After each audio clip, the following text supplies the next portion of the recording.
ಚುನಾವಣೆ ನೀತಿ ಸಂಹಿತೆ ಮೊದಲಾದ ಕಾರಣಗಳಿಂದ ವಿಟ್ಲ ಚರಂಡಿ ಕಾಮಗಾರಿ ನೆನೆಗುದಿಗೆ ಬಿದ್ದಿದ್ದು ಚರಂಡಿ ಮೇಲೆ ರಸ್ತೆ ನಿರ್ಮಾಣ ಮಾಡಿದಂತಾಗಿದೆ. ಈಗಾಗಲೇ ವಿಟ್ಲಕ್ಕೆ 5-6 ಮಳೆ ಬಂದಿದೆ. ಆಗಾಗ ಮತ್ತಷ್ಟು ಮಳೆ ಸುರಿಯುವ ವಾತಾವರಣವಿದೆ. ನೆನೆಗುದಿಗೆ ಬಿದ್ದ ವಿಟ್ಲ ಪೇಟೆಯ ಚರಂಡಿಯ ಅರ್ಧಂಬರ್ಧ ಕಾಮಗಾರಿಯ ಪರಿಣಾಮ ರಸ್ತೆಯಲ್ಲೇ ಕೃತಕ ಪ್ರವಾಹ ಉಂಟಾಗಲಿದೆ ಎಂದು ವ್ಯಾಪಾರಿಗಳು ಅಭಿಪ್ರಾಯವನ್ನ ವ್ಯಕ್ತಪಡಿಸಿದ್ದಾರೆ. ವಿಟ್ಲಪೇಟೆಯ ಚರಂಡಿ ಅವ್ಯವಸ್ಥೆ ಇಂದು ನಿನ್ನೆಯದಲ್ಲ. ಕಳೆದ 16 ವರ್ಷಗಳಿಂದ ಪರಿಹರಿಸಲಾಗದೆ ಉಳಿದಿರುವ ಅತ್ಯಂತ ಅವಶ್ಯಕವಾಗಿರುವ ಚರಂಡಿ ಕಾಮಗಾರಿ ಪೂರ್ತಿಯಾಗದೆ ಇರುವುದಂತೂ ನಿತ್ಯ ಸತ್ಯ.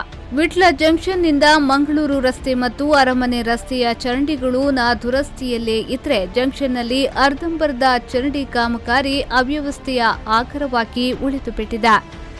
ವಿಟ್ಲ ಪುತ್ತೂರು ರಸ್ತೆ ಮತ್ತು ಶಾಲಾ ರಸ್ತೆಯ ಚರಂಡಿ ಕಾಮಗಾರಿ ನಡೆದಾಗ ಜಂಕ್ಷನ್ನಲ್ಲಿ ಅಂಗಡಿಗಳಿದ್ದವು.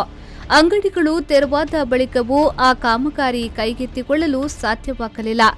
ಶಾಲಾ ರಸ್ತೆಯ ಪೊಲೀಸ್ ಸ್ಟೇಷನ್ ಬಳಿಯಲ್ಲಿ ಚರಂಡಿ ಕಾಮಗಾರಿಯೂ ಪೂರ್ತಿಯಾಗಿಲ್ಲ. ಅರ್ಧಕ್ಕೆ ಉಳಿದ ಕಾಮಗಾರಿಯ ಪರಿಣಾಮ ರಸ್ತೆ ಬದಿಯಲ್ಲಿ ಚರಂಡಿಯ ದುಷ್ಪರಿಣಾಮಗಳು ನಾಗರಿಕರನ್ನ ಬಾಧಿಸುತ್ತವೆ. ನೀರು ಚರಂಡಿಗಿಳಿಯದೆ ರಸ್ತೆಯಲ್ಲಿ ಹರಿಯುತ್ತದೆ.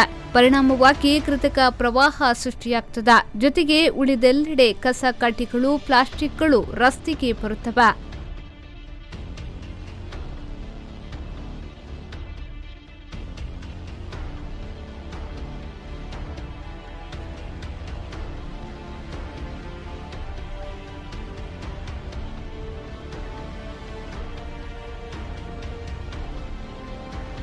ಅರಮನೆ ರಸ್ತೆ ಮತ್ತು ಮಂಗಳೂರು ರಸ್ತೆಯಲ್ಲಿ ಚರಂಡಿಗಳ ಸ್ಲಾಬ್ಗಳು ಮುರಿದು ಬೀಳುವ ಹಂತದಲ್ಲಿದೆ.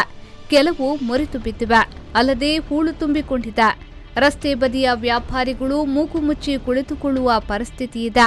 ರಸ್ತೆ ವಿಸ್ತರಣೆಯ ಜೊತೆಗೆ ಆರಂಭವಾದ ಚರಂಡಿ ಸಮಸ್ಯೆ ಇನ್ನೂ ಪರಿಹಾರ ಕಂಡಿಲ್ಲ. ಈಗ ಇರುವ ಸ್ಲಾಬ್ಗಳು 16 ವರ್ಷಗಳಿಗಿಂತಲೂ ಹೆಚ್ಚು ಹಳೆಯದು. ಚಿಕ್ಕ ವಾಹನ ಸಂಚರಿಸಿದ್ರೂ ಅವುಗಳು ಮುರಿದು ಬೀಳುವ ಸಂಭವವಿದೆ.